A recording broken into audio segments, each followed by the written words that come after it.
कौन है करवा माता, कैसे इस त्योहार का नाम पड़ा करवा चौथ।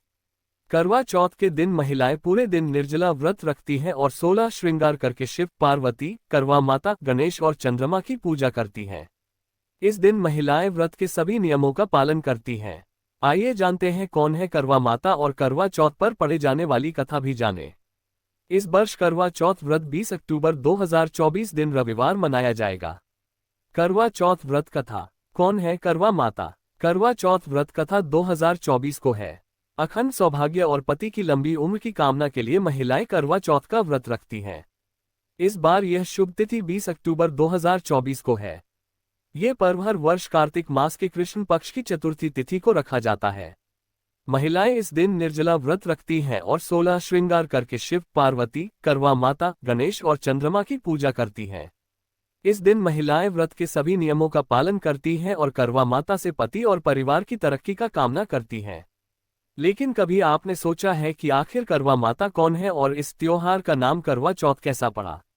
आइए जानते हैं करवा माता के बारे में। पौराणिक कथा के अनुसार प्राचीन समय में करवा नाम की एक पतिव्रता स्त्री रहती थी और उनका पति काफी उम्रदराज था। एक दिन जब उनका पति स्नान के लिए नदी में गए तो वहां नहाते समय मगरमच्छ ने पैर पकड़ लिया और गहरे पानी की तरफ खींचने लगा। करवा के पति करवा को बुलाने लगे और सहायता करने को कहा।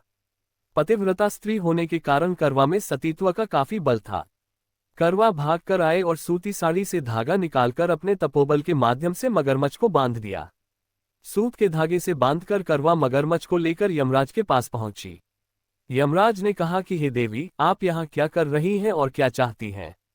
करवा ने कहा कि इस मगरमच्छ ने मेरे पति के पैर पकड़ लिया था, इसलिए आप इसको मृत्युदंड दें और नरक में ले जाएं।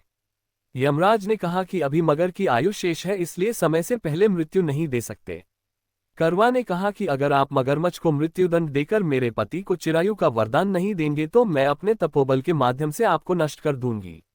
करवा की बात सुनकर यमराज और चित्रगुप्त चौंक गए और सोच में पड़ गए कि आखिर क्या किया जाए।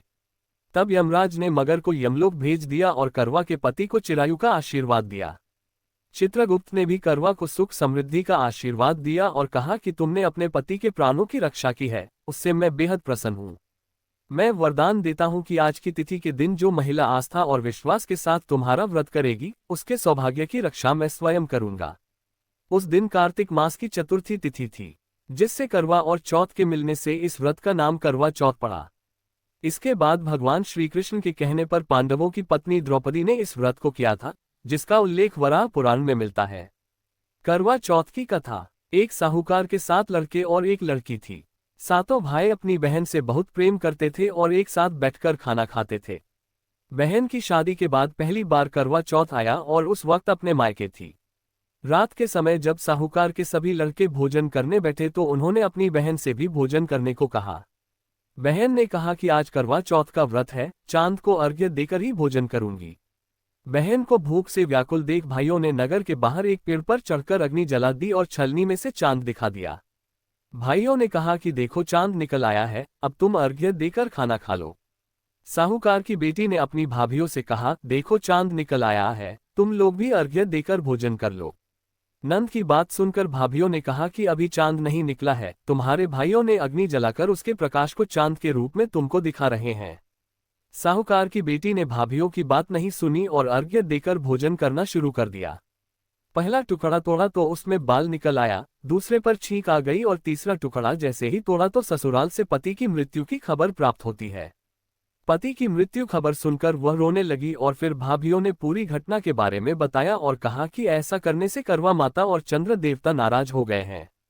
इस बात को सुनकर साहूकार की बेटी प्रण लिया कि वह अपने पति का अंतिम संस्कार नहीं करने देगी और अपने पति के प्राण वापस लाकर रहेगी। 1 साल बाद करवा चौथ आता है और वो फिर भाभियों के साथ व्रत का संकल्प लेती है और पूरे विधि विधान के साथ भगवान गणेश और करवा माता की पूजा करती है।